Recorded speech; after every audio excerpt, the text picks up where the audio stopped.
So today we have the privilege to be with David. Hi, David. And David here, he managed to save lives in a real a violent situation. And David is his not a real name. And also he has the face covered for obvious reasons. And today we're going to hear a little bit about readiness, about how to prepare for real life situation, and exactly what happened and when David managed to save lives. So tell us a little bit about your background. I grew up in America.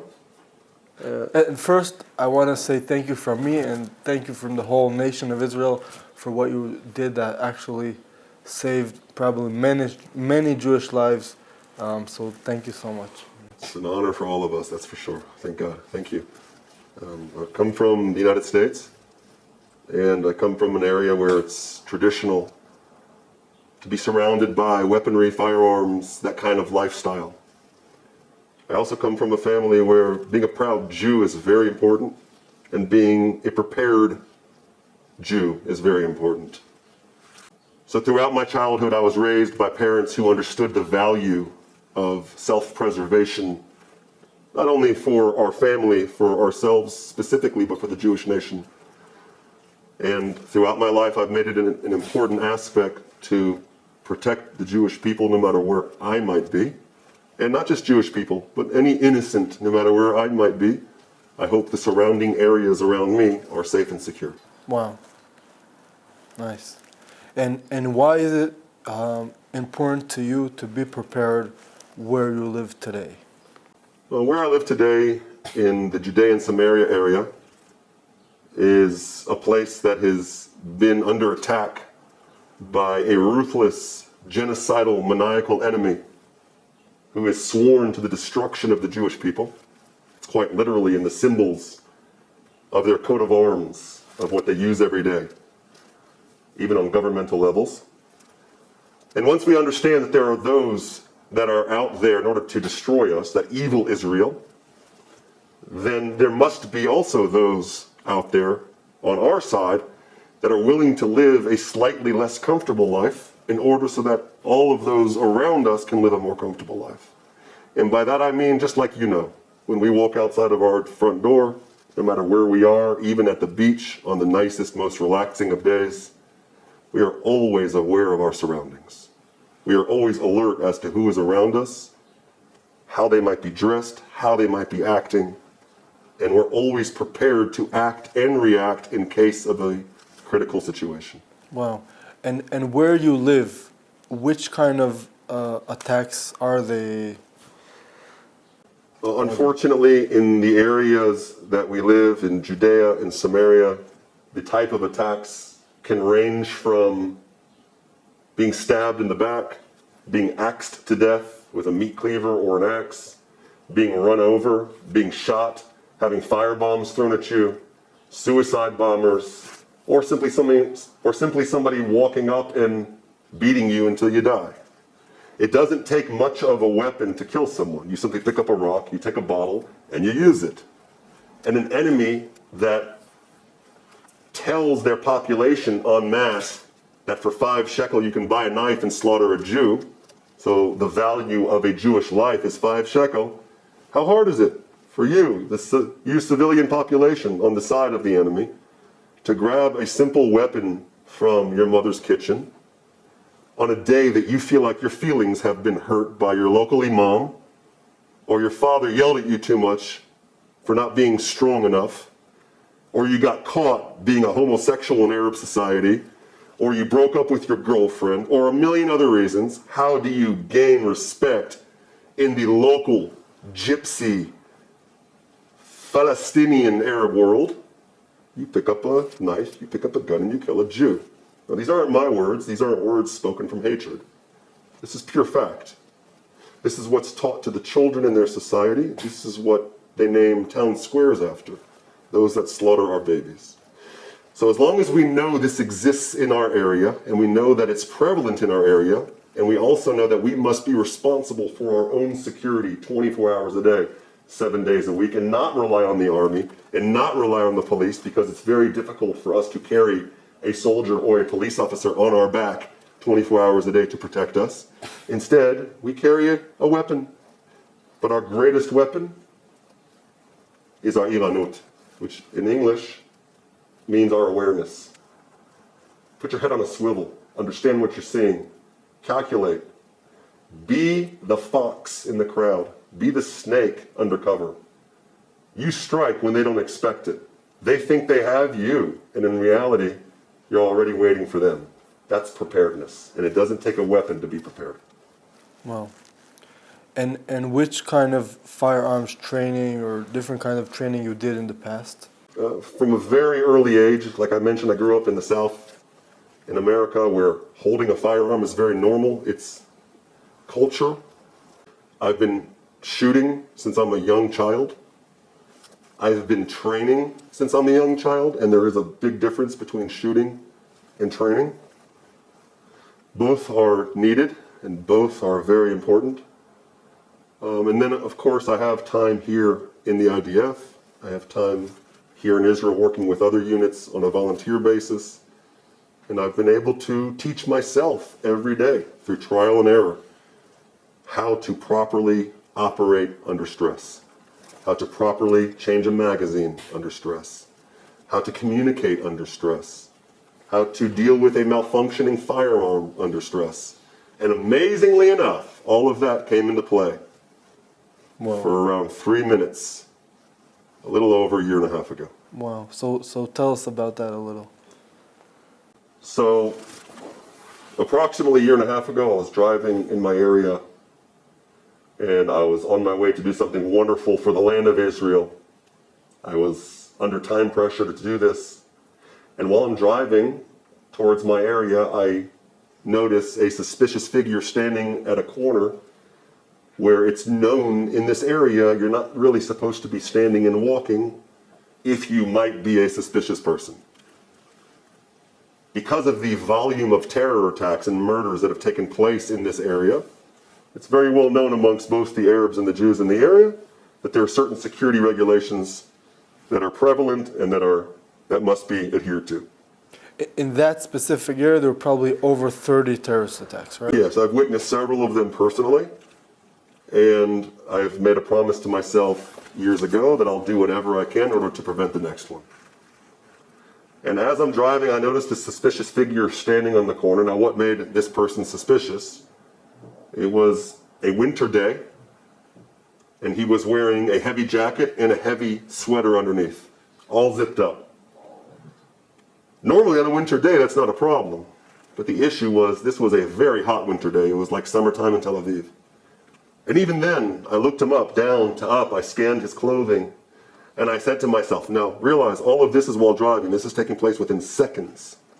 I tell myself, okay, he's suspicious, but maybe he woke up early to go to work. He went to the mosque. He went to pray in the morning. A lot of times the workers that work inside of the Jewish communities here, they get up at 3 o'clock in the morning to go pray. And it's cold in the mountains here. And then I saw his glasses. And his glasses were very gentle, not the glasses of a day laborer. And at that point I told myself, come on, you're not the boss of the area. Let the soldiers deal with him. And that's something I almost never say. And this is all within seconds, and as I said that, a Jeep filled with soldiers drives right up to him, stops, and continues going. Nobody stopped him. And then these words entered my brain. Im lo ani az mi. If not me, then who? If I don't turn around and do something, then who will? And if not now, then when? And that's exactly what I did. I turned, and by the time I got back to where he was already halfway the distance to this high threat zone where he shouldn't have been walking to, and he was walking fast. I passed right by him. He doesn't know that I've been watching him already for 2 minutes. He thinks he's on his way. As a matter of fact, he already sees his 72 virgins. He chose a specific side of the street where there were no soldiers on, and he was on his way to attack at a local shopping center. I didn't know any of this at the time. All I knew was there was a suspicious person, and I was going to do what I can to stop him. So I did. I parked my car. He was walking towards the area where I parked. And I told myself if he takes one step towards this area where he's not supposed to be, I'm going to step into the street and place myself between him and the civilians. Now, I have no gun in my hand, but when I step out of my vehicle at this area before he arrives, I put my security hat on my head, which I carry all the time for identification purposes, and I signaled to the soldier that was approximately 70 yards to my east, because I couldn't scream to him to tell him there was a suspicious person. All I could do is use hand signals, and thankfully, this soldier understood those hand signals, and he reacted appropriately. As soon as the suspect stepped towards this area, I stepped into the street. I turned to the suspect, and I told him in Hebrew, I said, stop, using both hand language and verbal. In Hebrew, I screamed, Atzor. He didn't stop. In Arabic, I told him to stop. He stopped. Right now, I'm using distance as my best defense, meaning I'm not going to approach a suspect from this close. Suspect takes a knife out, that's the end of me. Suspect jumps on me, that's the end of me. I'm fighting for my life right now. I'm using around 30 feet of distance as my weapon. I ask him in Hebrew, what is he doing here? He doesn't understand. I ask him in Arabic the same thing, and he doesn't really answer me. He gives me an inaudible answer. Now, I have many suspicion indicators in my mind right now. My brain is exploding with suspicion. Still, no gun in my hand. And the reason why I don't have a gun in my hand, even though I'm legally capable at this point of pulling my gun out to stop a suspect that I think might be on the way to commit a terror attack, is because there's been so many instances in Israel, unfortunately, where the police have been so against the civilians who have saved lives that I was afraid of our own side accusing me of doing something wrong more than I was afraid of my own life being taken by a suspicious person. Wow. And thankfully that's changing in Israel, and we're making sure it's changing. But as soon as I told him to stop, he didn't stop. Told him in Arabic to stop, he finally stopped. I asked him where he's from, all of that. Called No Matzar Chashud, how to stop a suspicious person in Hebrew, according to regulation. At which point I told him to unzip his jacket. He unzipped his jacket slowly. He was cool as ice. He was calm. When he unzipped his jacket, he kept his elbows very close to his body. I told him to open it up and turn. He didn't turn. He kept his elbows closed. Right now, I think I'm dealing with a potential suicide bomber or somebody that has a weapon on them. I'm not sure of what, but he's obviously hiding something. Still, no gun in my hand. At that point, I told him to lift up his sweater and his shirt underneath. I told him in Arabic. He understood. As soon as I said those words in Arabic to him, I heard some movement around 40 yards behind me. Now I'm squared off with the suspect. I turn my head to see who might be coming from behind. I notice it's somebody wearing green, so I realize it's the soldier coming to back me up. As soon as I turn back, that took maybe all of 1 second, I see the suspect, which is now a terrorist. He's already in the air. He's yanking a very deadly weapon out of his front left jeans pocket, and he's got a Cheshire cat grin like we saw from Alice in Wonderland, where he thinks he's got me. And he then proceeds to throw this extremely dangerous sharp weapon at my head. Wow. As soon as it released from his hands, I simply bent my body a little to the left to avoid being hit, and I automatically drew my Glock and fired 2 rounds at him from a distance right now of around 20 yards, because he had advanced a little bit after he threw. After I fired 2 rounds, he jumped. He was very surprised. He didn't know that I was armed even. I had a critical malfunction.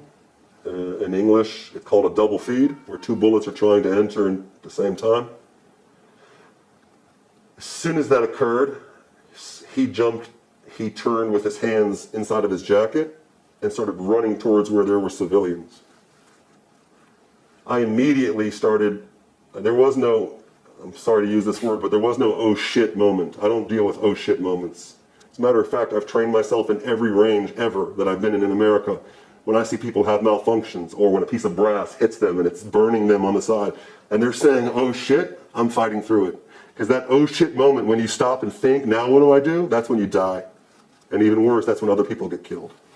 So I took that oh shit moment and I turned it into changing the malfunction and clearing my weapon properly.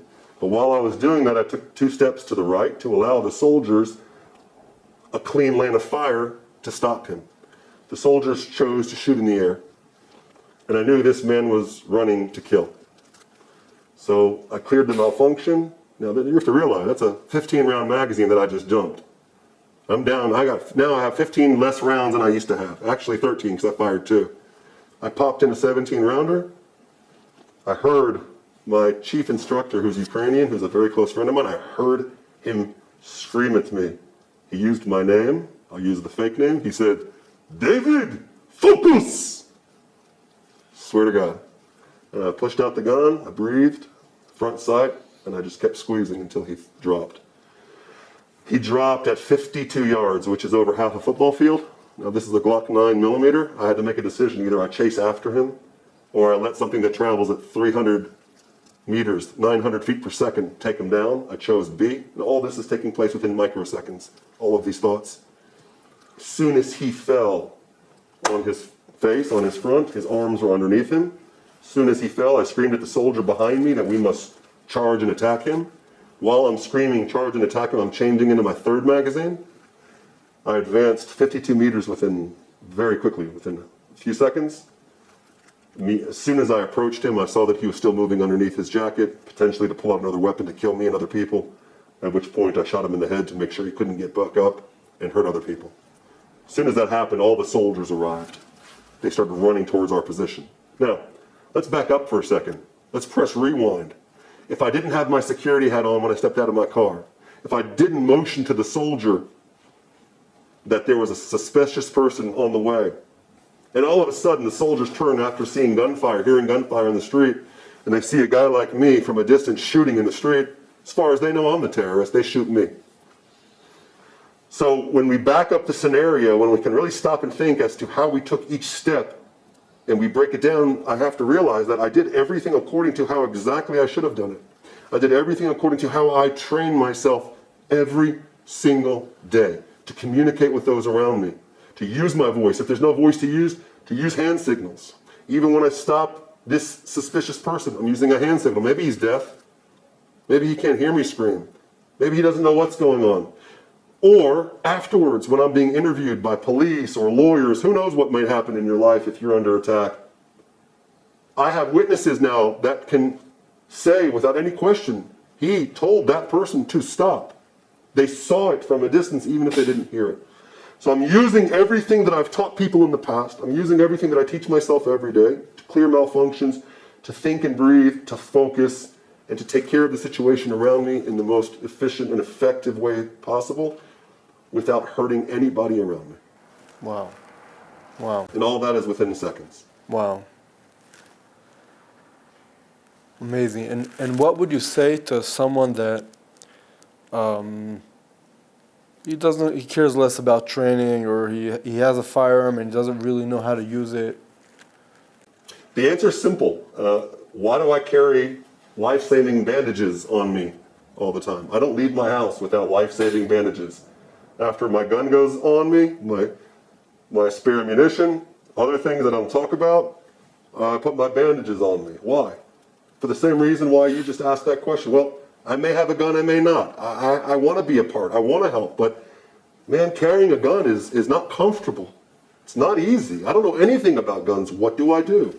You know, I'm a 50-year-old mother, and I have a life. I don't want to always be on the same level as of suspicion indicators and redlining and carrying and multiple magazines. I don't want to be like you. And I tell everybody, don't be like us.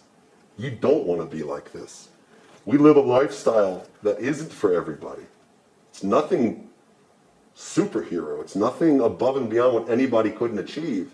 It's simply, do you make a conscious decision every day of your life to be a protector of those around you, or do you not? And if you do, then you damn well better act like it.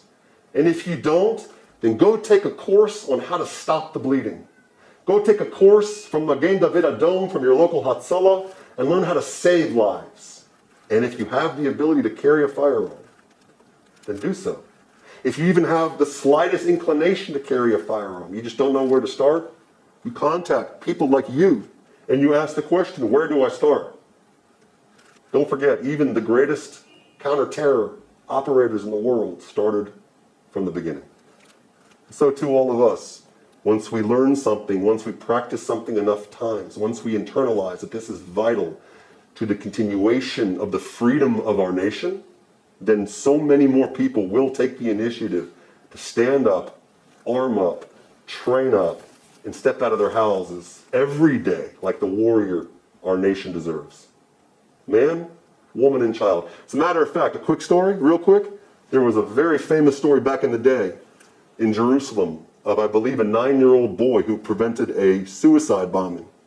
Because when he walked up to his local bus stop that he would use every day to go to school, he never saw this person. All of a sudden one morning he sees an ultra-Orthodox looking Jewish man dressed up at the bus stop with a heavy jacket on. And he told the police on the phone that he thinks there's a suspicious person here. He thinks there's a terrorist at his bus stop. Why? Because there's this very religious Jew. He spoke in Hebrew. But he said his shoes are white tennis shoes, and he's never seen a religious Jew wear those shoes before. Wow. The police came, they stopped the man, they prevented a suicide bombing. You might be in a wheelchair, you might be a great-great-grandfather, you might be 12 years old, but if you have your eyes open, your head on a swivel, and your brain is working, and you understand how to take the information that you're receiving and use it in a positive way, you can save lives. All of us can. Wow. So thank you so much for what you did, how you saved lives, because if you wouldn't meet this crazy jihadist terrorist, then he would probably go and stab civilians in the shopping center. So thank you so much. Thank God. From me and from the whole Am Yisrael, and for all the good people out there that want to fight evil. Thank you so much. You guys are welcome to share this video, so we'll give the good warriors inspiration that everyone could save lives in a real life situation. And again, thank you so much. Pleasure. And, be strong, guys, and be aware. Am Yisrael Chai. Am Yisrael Chai.